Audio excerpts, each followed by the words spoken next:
Welcome to the Todd and Taylor Show. I'm Taylor Trask. And I'm Todd A. And we are here in Denver, Colorado at the new sort of There Network studios, I guess you could say, maybe? That's what I'm going to call it. I'm going to call it that, too. It's my office here in Denver. We've converted it nicely into a little podcast studio. We'll take some pictures and show you guys, but I'm loving this already. I feel legit now, Todd. Yeah, this is our second podcast in this new facility. Yeah. As I knock my windscreen out of the way, my pop screen. We've got pop screens, folks. We've got pop screens and arm boom mics and, legit recorders, and it's... That's how Joe Rogan does it. That's right. We roll how Joe rolls. But Todd and I have actually just stepped out of a little movie called Arrival, which opened this weekend, and oh my goodness, we're going to talk about that and some other things in the next 40 minutes or so. Yeah, I think a good place to start for that is that it was my first movie to see in an Alamo Drafthouse. That's right. So yes. Because we're in Denver, Taylor took me to an Alamo Drafthouse. We saw a 12:45 showing, so we did the whole lunch thing in the theater. It was sold out too, so that's the Oh, really? I mean, I noticed from us, basically. because when we bought tickets, it was pretty close, and then when we got in there, I didn't see any empty seats. The row in front of us had a few, but everything behind us was completely we were packed. in the second row, Yeah. which was still a great view. Yeah, still decent. Let me just say right off the bat, if you're going to see Arrival, get close, because the enormity of the visuals you're going to appreciate close up, and I think it worked out in our favor, honestly. Yeah, I agree. I That's actually, I was saying to you before, I went to see the first Avengers in a Cinépolis in San Diego, which is like a family of theaters that have like loungy seats and you can order food and stuff. And I was right up in the second row and able to kick the seat back and really enjoy that huge view. And then Ghostbusters this summer, I saw same kind of theater right up front. So it's not... I think we just have this tendency not to skip those couple rows because we're used to the old stadium viewing seats where it's impossible to get a good view really close. But in these newer, food and drink kind of places, it's not bad to be up that close. Well, and two, it's not as close as it used to be. I remember movies like back in the old 80s, 90s Carmike days where the front row is, you could literally put your feet on the wall that the screen was on. They were just daring the fire department at that point. It was like, how many seats can we get into this room before, Yeah. So second row two, I'm not going to shy away from that in the future. I remember that. But this is a movie that is so visually astounding that you need to be close. You need to be able to. I mean, I almost wish I had seen this in IMAX as well, because that would have been a really good. Now, was it in IMAX? Oh, surely it's got to be. Was it in 3D? I don't know. I don't know why it would either be. Of those questions. I mean, surely it's in IMAX, but I don't know why. I don't think it needs 3D. Well, but I mean, when I think of how positively I felt about The Martian in 3D, I would have seen it in 3D and not blinked. Yeah, I mean, but there were so many. Okay, so let's look at this. The visuals were such that half the movie was just scenes in rooms and stuff, right? Yeah. So we don't need the scene in 3D. I mean, True. There's some of the gravitational stuff that might have been cool in 3D. Yeah. I know in The Martian, one of the great things about 3D was that even in the dust storm where it was really noisy, it gave you this sort of depth, and you felt the sort of, that we weren't in normal gravity. That's kind of what I got out of that. Let me just say, by the way, folks, we're going to spoiler the hell out of this movie. Oh, yeah. So if you haven't seen it, maybe just wait, but definitely listen to this on your way home from the theater after you've seen it. So just keep that in mind. From this point on, we're going to talk the heck out of this movie, because I'm just going to say right off the bat, I really liked it. Yeah, I loved it. I'll also say right off the bat that loses us some movie credibility points is that it's from the director of Sicario, and what was the other one, The Prisoners or something? I think so. And neither Taylor and I have seen either of those movies. Yeah, sadly. So I watched it going, it looks like it's Denis Villeneuve. Very French. And he's wearing a scarf in his IMDb profile picture. He's like, I'm Russian, not French. And now all I can think of is the Blondie song, Denis. But anyway, he was, I was not familiar with his work, but watching this whole movie, I kept going like, who is this guy? Like, this is incredible. Who's the director? He's got, his visual sensibility reminds me of a cross between Christopher Nolan and Kubrick with a dash of Terrence Malick. for good measure. So Malick is the one of those that I don't recognize. And I get the Kubrick thing.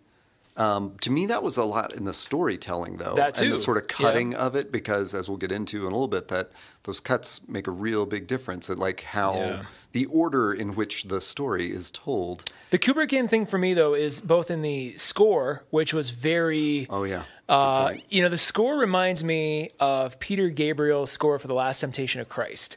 There's a lot of just very sort of...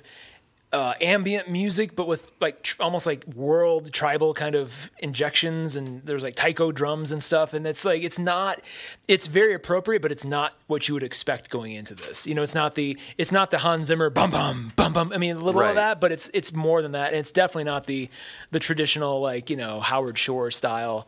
In fact, let me just see. It did that great thing where.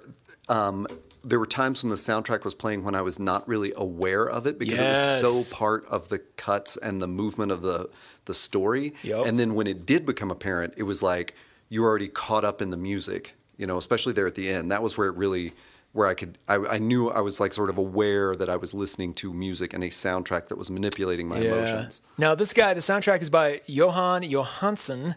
He has done, it looks like most of the other Denis Villeneuve movies, like Cesario or how you pronounce it? Sicario, Prisoners, Theory of Everything. What else has he done that I may know? Not a lot. So this was cool to see him. It was cool to hear his sort of take on stuff because we've kind of, let's be honest, we've kind of gotten a little bit played out on the Hans Zimmer style of music that everybody seems to be aping more and more. That's where it's just sort of non-discriminate, without any sort of John Williams-y melodies that you can hum after the fact. So I don't even know how we should get into this film. We didn't make any notes on that. I want to talk. Let's talk about three different categories: visuals, story, and... Sorry, what was your third one? Well, I was just about to say it. Visuals, story, and... I distracted Taylor with a note. Yeah, well... I just realized, too, so we're recording this on our new Zoom, and I realized that the volume for our headphones and the volume for the recorder can actually be independently controlled. Look at that. Very loud in my headphones. I thought that was different, or the same. Anyway. I tried to make my note passing as discreet as possible. I'm sorry, now it's become part of the show. We're passing notes, folks, between each other. Between each other. No, so let's talk about visuals in a bucket. Let's talk about the story itself in a bucket, and then I have a lot of like just comparisons to other movies because going into this, one of the big things, and all the press and all the pre-reviews and stuff, everybody kept saying, "Oh, this is not a traditional like aliens visiting us movie. This is much more," but. Everybody's really quick to sort of try to make comparisons to stuff we've seen before, even though it's very much its own thing. So I kind of want to delve into that. I avoided the press largely. So, in fact, right before we walked in, I'll talk to this when we talk about the story, I saw a note on Twitter, and I was really bummed that I saw this before we walked in. Really? But it didn't give anything away. It just, but I'll talk about it when we get to the story. Well, don't bury the lead. Like what? No. Let's we'll get to that. Okay. Right. Yeah. Well, So I want to start with visuals first. Let's get that out of the way because the biggest upsell to me on this was seeing the trailer and seeing that monolith in the middle of this Montana field. And I'm a huge sucker for monolithic structures and big open spaces. Like you show me one of those, and I will be like, "Yep, I don't care what the story is. I just want to see it." So you've seen like these giant ships kind of standing upright in this these different cool locations. So the visuals were cool. Even like and the Kubrickian kind of stuff for me also is where you see these big shots where it's like these long, slow zooms that are very symmetrical. Like you look at a lot of stuff that makes The Shining really good, and it's a lot of this like symmetry around movement and focusing in on people, and sort of the discomfort that comes with cutting people off in terms of takes and scenes and visual cues. So there's a lot of that going on. I really liked the design of the design of the ship and how like non-techy it was. It was very simple, basic, organic. Yeah. And if you're sitting at home going, you haven't seen it yet, or if you have seen it and you're just like, If you haven't seen it, turn this off. But if you have seen it, but you're just curious and you're wanting to know, like, do they show you the aliens? Yes, they do. My fear was like, are they ever going to show us aliens? Because they make a big stink on the trailers never to show anything. Right. And I'm glad that right off the bat, like they give you a sense of they physically show you actual aliens, like, when they get into the ship and everything. It was not what I expected, and the aliens themselves were very simple, very... I'm glad you said simple, because as you were describing the ship, I was thinking what a contrast this is. There's the shot where they're driving the two scientists that are going to go on board the ship. They're driving them over the sort of ridge to the valley where the monolith is parked, and the clouds are really low and pouring over the other side of the ridge into the valley, and you sort of see this wide open space with just a few trucks parked down below and this giant monolith. Yeah. And I thought, what a contrast this is to District 9. And District 9 at the time was so revolutionary to me because it was a filthy sci-fi. Like, this was a sci-fi just covered in grime had so much to do with disease and decay and then the sort of analogy of that to the social decay, and that was eye-opening at the time. We've had almost 10 years of just dirty sci-fi movies where they're just caked in grime. And it was really interesting to see a non-techie ship and non-techie aliens. Man, was I glad that they weren't giant insects like every other alien has been for the past or humanoids, some giant long spindly humanoids or something. Like, I remember when the Super 8 monster revealed itself, and I was like, I'm pretty sure I've seen this about 10 times lately. There was no surprise to me in that. In an otherwise great movie, Do you know what the hang on, is it 9 Inch Nails? There's an album cover. The aliens reminded me of Hand album cover. What is the Hand album cover? I'm furiously Googling. Yeah, there we go. So there was this 9 Inch where Nails. The hand is stretched down, Yeah, I forget what it is, but there's this 9 Inch Year Zero. So go and look at the Year Zero album cover from 9 Inch Nails, and like the image reminds me a lot of what the aliens look like in this. Everything about, I don't know if I'm sure this is part of the visuals you wanted to get into, but everything about the aliens in this too was well formed, well thought out, like well designed, from a filmmaker point of view. Like, the mystery to this is so these 12 craft. I mean, we're assuming you've probably seen it at this point because spoilers are coming. But these 12 craft are on Earth, and they're going to send a linguist up to try to decipher their language. Amy Adams. And that language part of it, like, just when you find out how the aliens write their own language in this sort of like octopus-like ink. Which, by the way, looks like the cover of a Sigur Rós album. That was the first thing I thought of. I was like, oh, interesting. It's very abstract, but it's very... It looks like the Zen circle. Is that the Soto or whatever, where you do it with one brush stroke in a circle and it doesn't connect? And this movie was inspired by... Inzo is the Zen term, sorry. But there's a book, is it Chinese or Japanese book that this was inspired by? Hang on. It was a story. Was it called The Story of Your Life or something like that? Story of Your Life. Yeah.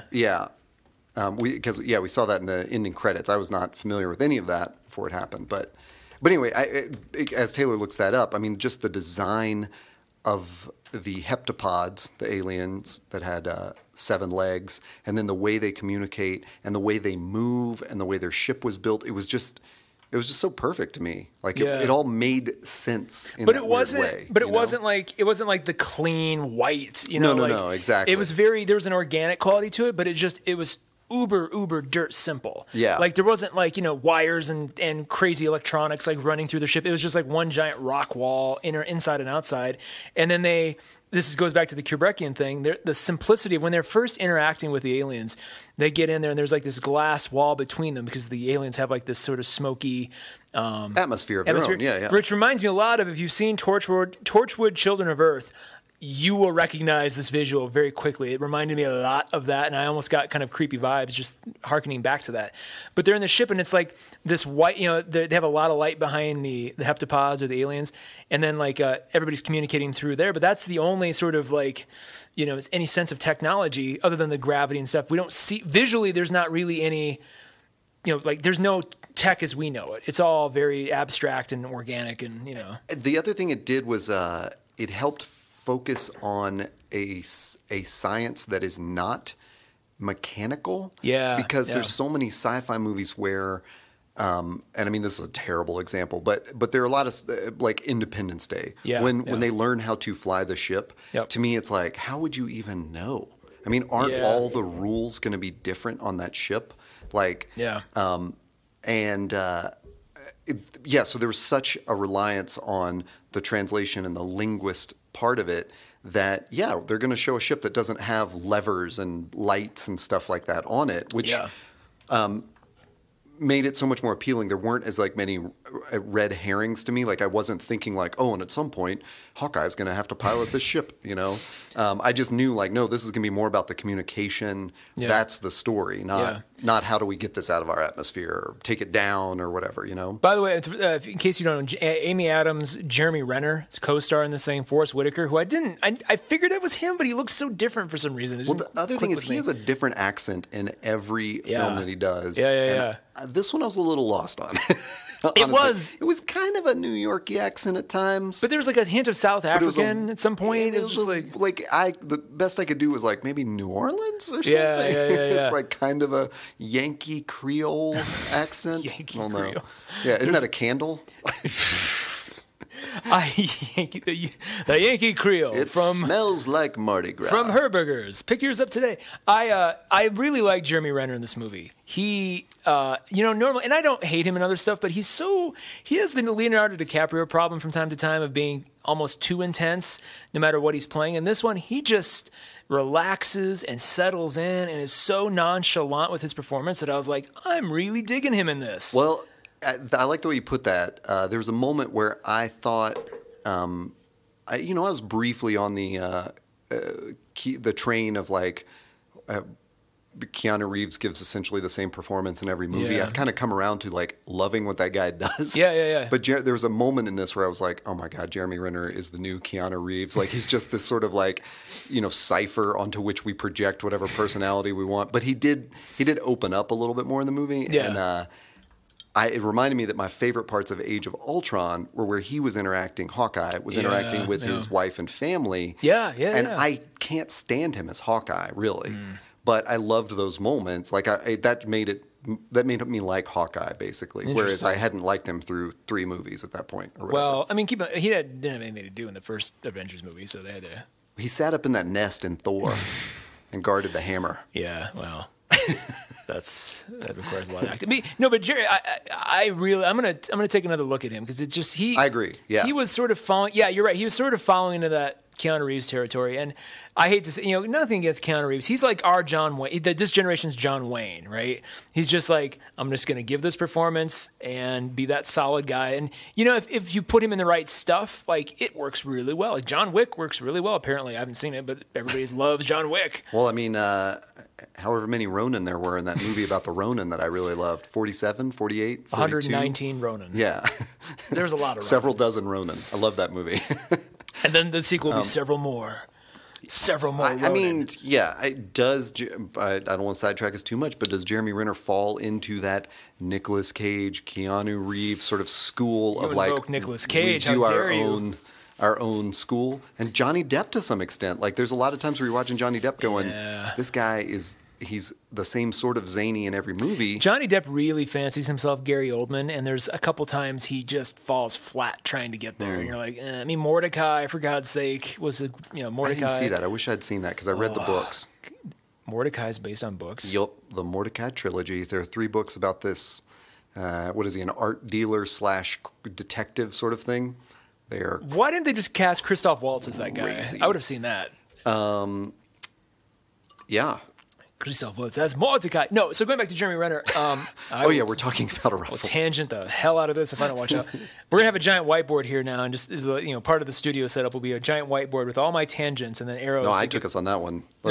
Don't blame yourself for that. Yeah, but I pushed my foot on the gas and went as fast as we can. But Jeremy Renner's good. Amy Adams delivers. Amy Adams is she's like the new Meryl Streep. She's just reliable, rock solid. I love her in everything. She can't go wrong. Like I can't think of a single Amy Adams performance where I'm like, well, I mean, she's just like she does exactly what she needs to do in every movie. I mean, even like The Master. Did you see The Master? Yeah. In that, I was just like, Amy Adams is in this? And I'm like, God damn, Amy. She just delivers exactly what she needed. I know Taylor's not saying this, but not in that, like, it's not like she's like a C student that's like just hitting the marks. No. She's like perfect in every movie. She's just like her own personality is invisible in all those movies. You just buy into it. She does this other thing that I find really fascinating is that she sort of desexualizes all the, not all the roles, but a lot of roles she's in. Meaning she's a very beautiful woman, right? But when you're watching her, you're not caught up in, oh, she's so hot. Oh, and she can act, like a Margot Robbie kind of situation. Amy Adams, she too, like in her, and granted, she was a little bit more unkempt in her, but she settles in. So she's got like this attractive sort of quality, but her acting comes first, like in every role she's in.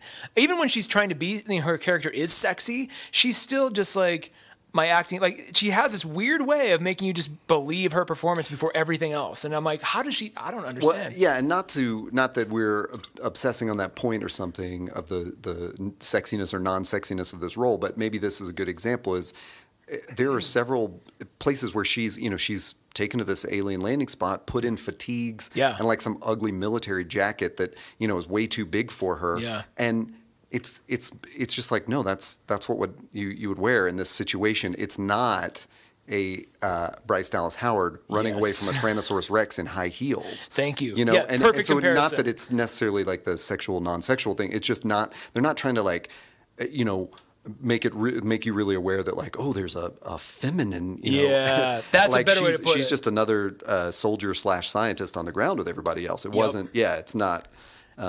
And real quick, and we'll get to this in a second, there were so many callbacks to the movie Contact, either intentionally or not. Agree. And that was one of them, because I'm like, man, she's sort of the modern day Ellie from Contact that Jodie Foster plays, the same kind of thing where, totally. Her character, Jodie Foster's beautiful. I had a huge crush on her, but like she in Contact is just, it's her character, it's her performance. It's the fact that this character is just a woman scientist that, happens to be involved in all this stuff, and you're not like, ooh, Jodie Foster. It's like, wow, you're like, wow, Jodie Foster. Goddamn, you're just like constantly paying attention to her, which is, that's how it, in my opinion, that's how it should be. You're not supposed to watch a movie and go, wait a second, why is this woman running from a dinosaur in high heels? You're supposed to just accept the scene as it is. Those questions, at least to me, that's sort of like, I didn't question why Amy Adams is in fatigues and a giant military jacket. It's like, of course, she's, for months or whatever, she's been sitting here trying to translate, on this makeshift military base. That's what she rolls out of bed in. So I wanted to do this always, I always try to do this. Taylor and I talked about Contact in season 2 of the Todd and Taylor Show in an episode, I think that we probably just called Sci-Fi at the time, where we sort of discussed like hard sci-fi versus sci-fi fantasy and things like that. And at the time, I had not seen Contact because you were very stoked on it. You said you watched it every year. And since then, I went out and watched it on Taylor's recommendation, and I fully agree with that. Like, there's definitely a Contact vibe through this where... I also like too even though it opens on Amy Adams and she's the central character, when they arrive, when she is recruited with the by Forrest Whitaker to be part of this team that's helping science the shit out of the aliens that are there, to borrow from The Martian. Jeremy Renner is introduced as the leader of one team, and Amy Adams is told, you will be working with him, but you'll both report to me. And he's the one that's like a little bit. Renner is the one that's a little bit more arrogant and hero-y in that way. But Amy Adams plays that Jodie Foster role of like, no, she's just doing the work. And eventually you realize like everyone's depending on her and her insight into it. Into the problem, which I just loved that, like that, I don't know, the way that character developed, where it didn't have to be this like, I don't know, they didn't have to overdo it again, No, absolutely. I'm looking here. How do you spell a kite? What is the name of that island? This is all going to make sense in a second here. Where Godzilla lives? No. So hang on. There's this. Well, I was going back to the Contact thing. They mentioned something. So that, as Todd said, there are 12 ships that land in different parts of the world. Oh, right. It's never clear why they land where they do. It's not really essential to the story, other than they kind of want Sheena Easton had a number 1 hit in all of those countries in 1986. Which they actually say in the movie. That's an actual piece of dialogue from the movie.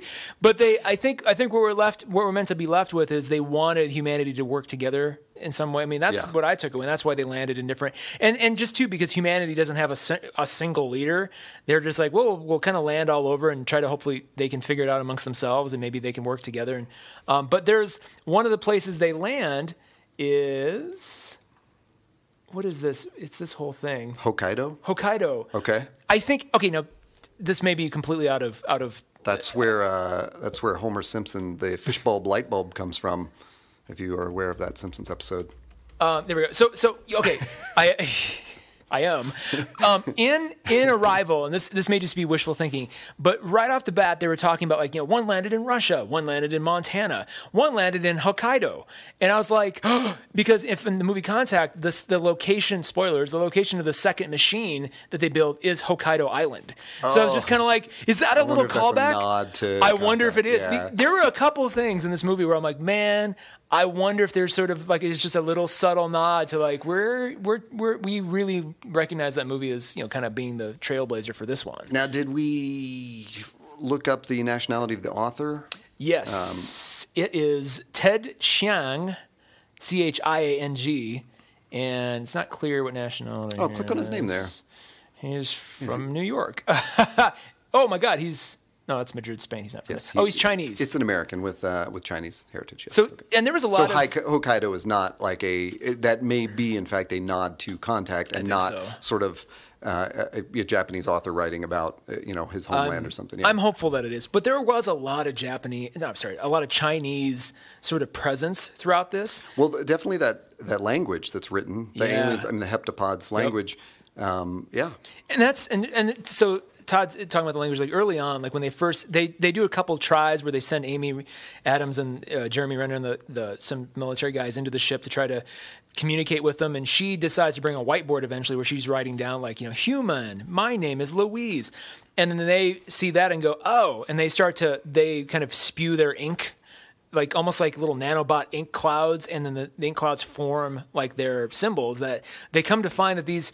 At first, you think they're just like actual symbols, but you learn that they're like almost entire statements in circular form. Yeah, that is super. Oh, it's super genius. Cool. God, it's cool. Yeah, and then, well, let's get into the story because this is sort of like there's a lot of spoiler key territory things. From this point on. Yeah. So, one of the things that you find out in the story is that, and it's funny they even mentioned in the movie that when you learn another language or you start speaking another language, I loved that. Like, that rewires your brain. Yeah. So if you start to speak, Russian, a lot, or learn the Russian language, you look at the world differently because saying those words or understanding those symbols like rewires your brain in a different way. Based on a theory that the language we speak informs our logical process. Much more eloquently spoken, Todd. Well, I just rambled through that. But when that happens, so when we learn that element, it's Jeremy Renner saying, I was reading about this theory, and he says it to Louise, and Louise says, oh, yeah, that's the theory, and she kind of explains the theory so that we, the viewers, know that she knows what it is, and so we know what it is. Yeah. But right after that, the heptapod appears. He says, have you been dreaming in their language? And she says, maybe I've had a couple dreams. But right after that, the heptapod appears. So in my mind, she never had that conversation with Jeremy Renner. That was her brain explaining to her what was going on. Yeah. And so I'll bring up what I saw on Twitter right before we walked in was I saw a pop culture writer that I follow say she had read so many reviews and things about Arrival that mentioned that there is a twist. Yeah. And I stopped reading them. I don't know what the rest of her tweet was. I was just like, God damn it, why did you say twist? Like now you've told me there's a twist in it. So in my, you can't help but go in going, okay, what's the twist? I'm going to figure this out. And you're constantly looking. Yeah, right. Yeah. But what I really liked about it was it wasn't a twist to me. No. All that time stuff was laid in the prologue. Oh, yeah. She mentions that when in the very prologue of the movie when it's just scenes of her and her daughter. And So when I just thought that was revealed in such a great way. It's just like The Prestige, because they tell you perfect example. They tell you all the clues are there from the very beginning. The very opening shot, there's all these hats, and you're like, if you're slow to figure it out, fine, but like you can't tell me that was some big twist. I'm like, dude, they were layering that in from the very first second. Same thing here, like where Amy Adams, she even says in her opening monologue, as she's like, it's almost like a letter to her daughter, and you kind of see she's like, this is where you began, and then you find out her daughter, and this is all revealed right away. Like her daughter, grew up to be about 12 or 14 or something like that, and then died of some disease or cancer. It wasn't quite clear. And then during that monologue, though, it's kind of like a quick sequence of stuff. And Amy Adams distinctly says, like, memory is so different now, or so hard for me to understand now. So you're even like, well, what's going to happen to her memory? Like, what's that? Yeah. I love that. And it's funny because I filed away the thing on time. Yeah. Because she says something about time in that early monologue. That's right. But the memory thing in the moment she said it, I thought that same thing. Like, oh, what's this? How's this going to affect her memory?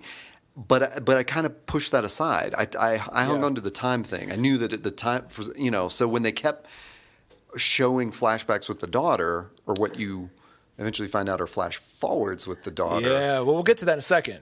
Because Let's talk about those clues, though. What other clues do we pick up on? So the clues, and let me just say right off the bat, as this thing was building, so like it's all about her. They recruit her, and this all happens pretty quickly. Like she's there. 48 hours, yeah. She's there at the site pretty fast. What I really appreciate about the beginning, though, is it really shows you what an actual alien arrival would look like. With just all her, she's at a college. All the students are just not coming to class, and they're just watching the TV, glued to the TV.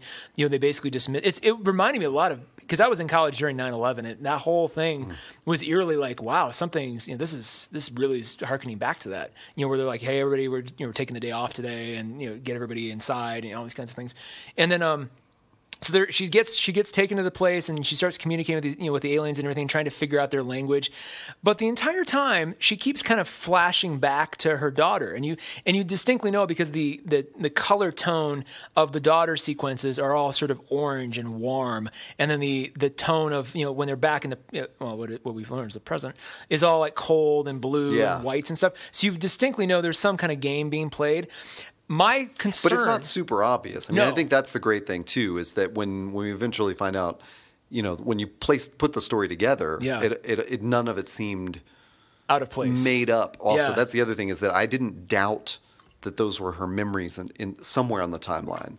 Do you know what I thought, though, and I was really scared about? That the whole thing was her, just a big metaphor for her grief, and that instead of being an alien movie, it's a movie about this woman who lost her daughter, who can't cope, and she's inventing all this stuff in her head. And I'm like, please don't make that. Might have been pretty spectacular, but it would have been really hard to pull off, because you can't come in with these gorgeous jaw-dropping visuals, right, and then be like, no, that's just fake. It's really about this. Like, that would have been too. I really appreciate what they did so much more. Yeah. And what they did so much more, what they did is, and this, walk me through this, because I'm still a little confused. If I can be of any assistance, I will. So the aliens are communicating with Amy Adams, and they kind of keep going back with more white marker boards, and then they see the aliens project their sort of inky symbols and stuff, and then they're able to take enough of those to start to really understand that these are like whole sentences or whole thoughts, kind of in circular form. So as that happens, they're able to bring up almost like a machine that then lets them almost talk back to them. They were able to translate all the symbols, so they can actually have an iPad and punch in we want to know this, and then the TV will show the aliens the symbols, and so they get this nice back and forth going. What they find out, though, is that the aliens are like, we want to present a weapon, or we present a weapon. And that kind of freaks everybody out, because the military is obviously like, well, that means a weapon, and we better bomb them. And she's like, no. Weapon could be also used in their world. Weapon could be tool, or weapon could be gift. Like, we don't know. We should keep asking.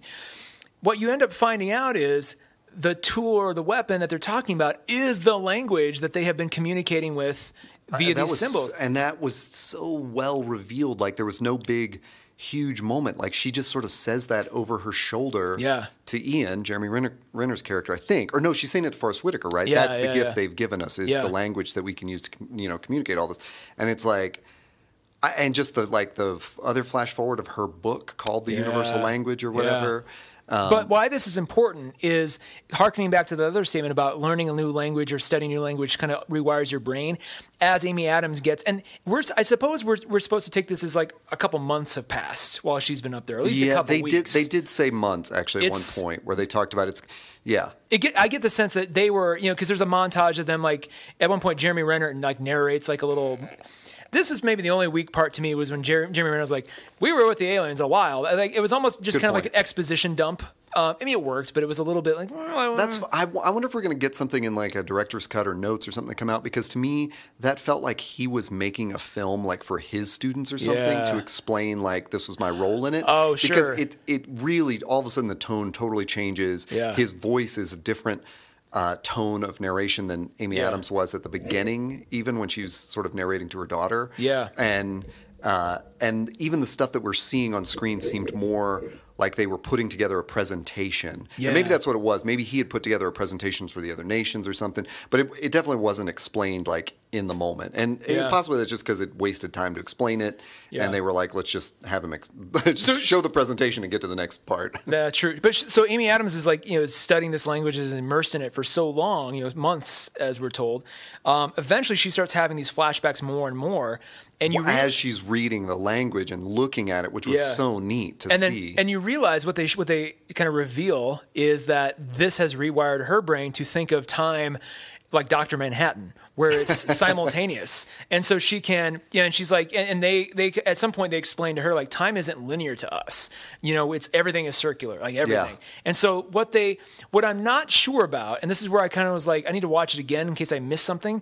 They distinctly tell her, they're like, we need your help. We need humanity's help. So that's why we're here. We're going to need your help in 3,000 years.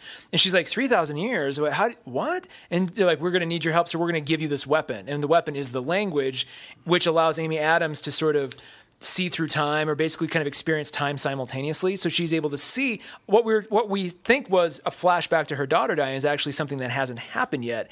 And spoiler alert times 10, her daughter is the daughter of she and Jeremy Renner's character. Yeah. At the very end, they eventually form a relationship, and you realize, that's the girl's dad. And then there's another cool line that I really like, because the daughter's talking to Louise, and she's like, "Dad," at some point in the future they get divorced, or I'm assuming they get divorced. Separated at least, yeah. Separated, and the daughter goes, or Hannah is the name of the daughter, which is cool too. I know. As soon as they said it, probably all three of us, you, I, and your girlfriend Rachel, who were sitting in the row. Rachel especially laughed out loud, and I think we all got it in the second. I hope everybody else got it. Yeah. Because Hannah is a palindrome, and so it's a circular name too, and that was really cool. For a minute, the daughter's like, "Why is my name Hannah?" And we all chuckle before it's revealed. Yep. And so, but Hannah goes to her mom. She's like, "Dad looked at me weird today. Why is that?" And she goes, "Because I told your dad a secret that he got mad at me." And what we're led to believe is that she told Ian that the daughter was going to die. I'm guessing. And that she couldn't do anything about it, or good. I'm glad you bring this up. Yeah, and so you're saying this is one of the moments you're confused about. A little bit, yeah. So I kind of assume too that the secret she's giving the daughter, like she tells the daughter, "I know something that's going to happen in the future, a disease, and is unstoppable." For the daughter, for the world. See, that's where I was confused. I think she meant the world. And that maybe the gift of the language helped humanity cure that disease, but in the process she lost her daughter. Because for a hot second, I thought, because before they kind of really revealed that this was her ability to break through time, I thought the weapon was the fact that her daughter was going to be the birth of this disease to cleanse the earth or something. Oh, God. And I was like, what the hell? Why? That's going to be a twisted... We're making a couple of giant logical leaps here, but... And so this is really just a hypothesis of mine. I'm thinking there really was a disease that was going to wipe out humanity. The gift of the language helped humanity find the cure to that, because now they see time as linear. Yeah. Or nonlinear. Oh my God, I just had a huge epiphany. Maybe the unstoppable force is death, and knowing is just death itself, and just being able to reperceive your life as non-linear time is the gift that she was given. Holy shit. You're hearing cool. Todd get an epiphany. I think my face just went totally wide. Now that's what I think. That's my hypothesis. So then is that the unstoppable disease is really just death itself. Oh, wow. And so she's telling the daughter. So yes, then I think your point is validated. She was telling Jeremy Renner, I know she's going to die from this. Yeah. And that's what caused their break. But,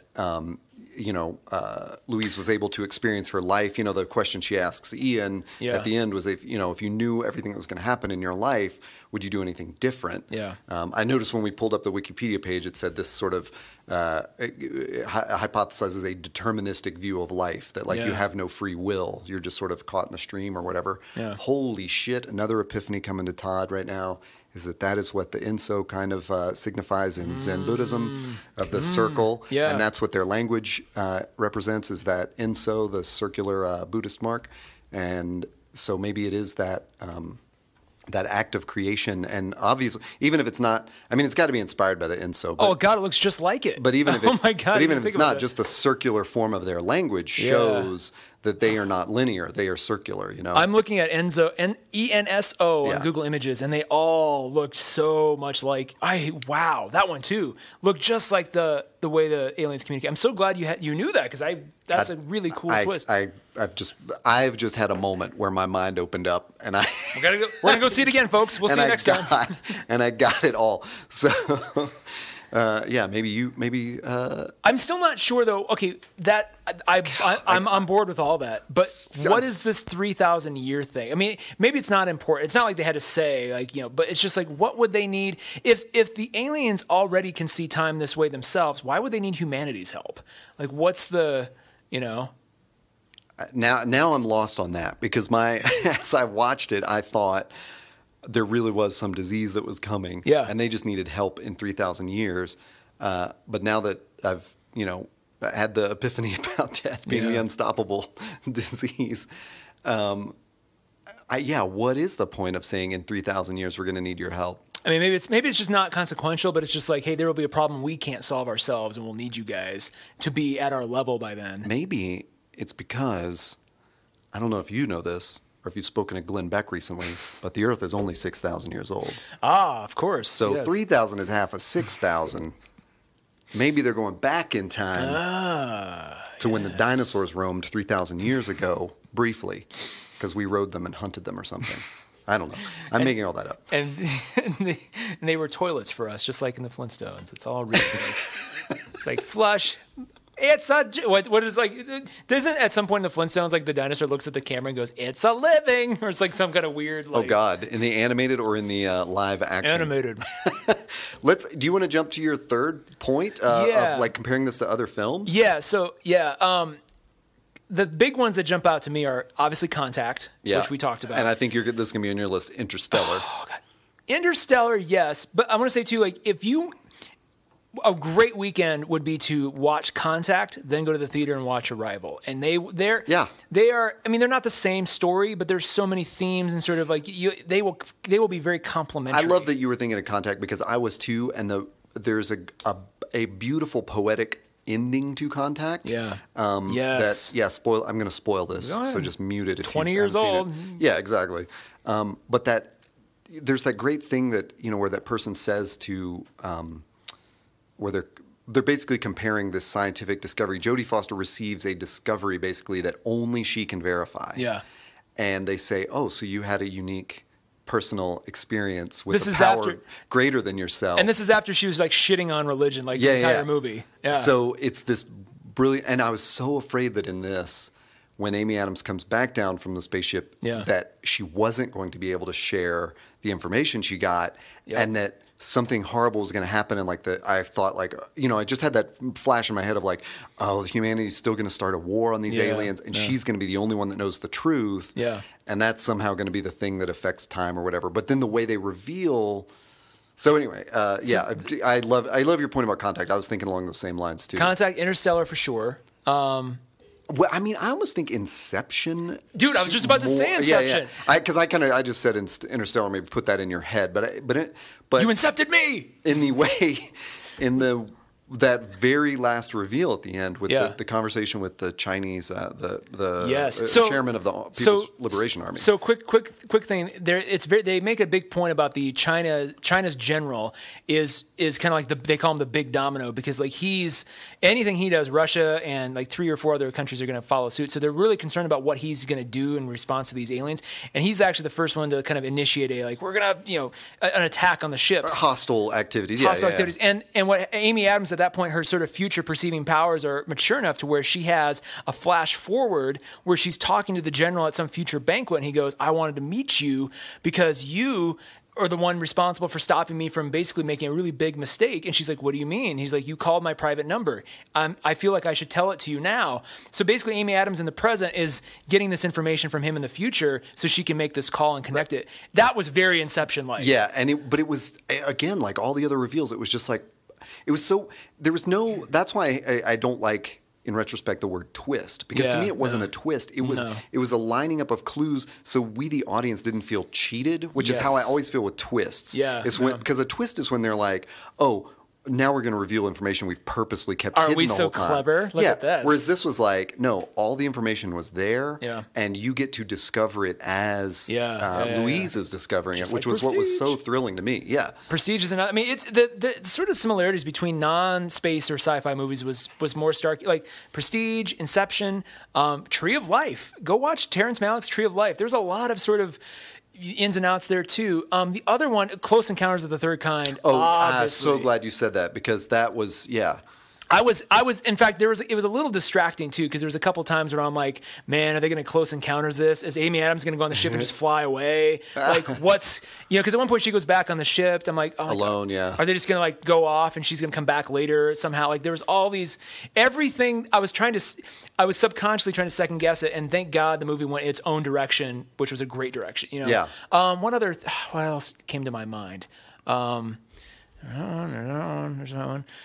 I'm sure there's a whole host of others that I'm just not thinking right now. But yeah, and I'm not saying this purposely ripped off or was inspired by these movies, but if you are a fan of these other movies, some of those themes are really nicely settled in here. But again, this Arrival blazes its own path. Like, this is an original story. I love all the Buddhist Enzo stuff that I never thought about until now. I need to rewatch it with that in mind. Yeah. Oh my God. There's just like, there's a very circular nature to this story that's really, really cool. And for 2016, it's like the perfect sci-fi movie for this time. Yeah, and so we'd also talked about Interstellar a couple times before I saw it. So again, based on Taylor's, although you weren't really recommending it, no, but I did go watch it based on us talking about it.